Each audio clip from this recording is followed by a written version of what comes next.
All right, YouTubers, here we got, man. We got a 2010 Jaguar XF. All right, and we're having some problems with it. The radio flickering. I seen some videos on YouTube and all that good stuff, and nobody really shows it fixing them and all that good stuff. And well, I'm gonna show y'all what I found right now. All right, guys.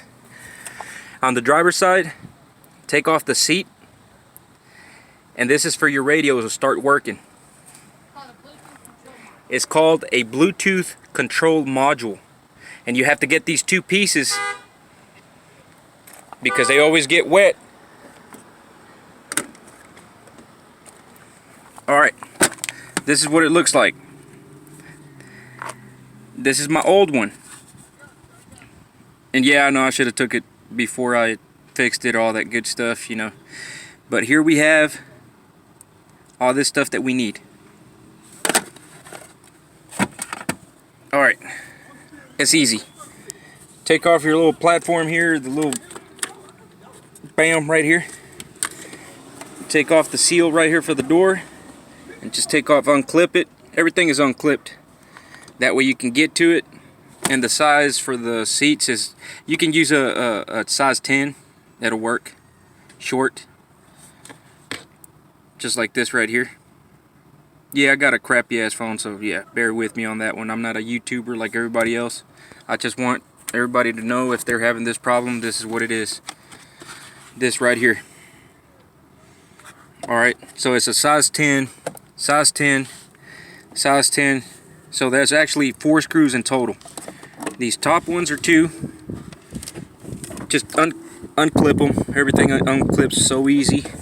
But this is where it's located, it right here.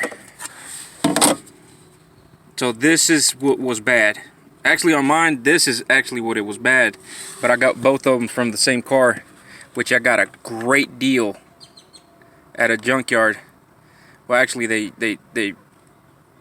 they're specialized on foreign cars and all that good stuff, you know. I got this one for $50.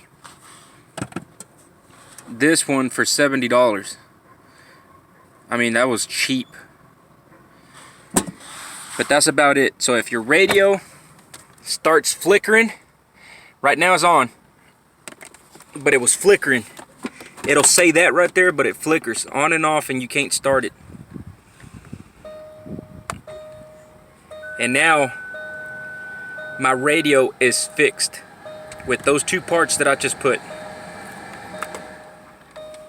So if you're having the same problem, that's what it is. You don't have to send nothing off. Just find your parts at a junkyard. You don't have to get them brand new because brand new are extremely expensive.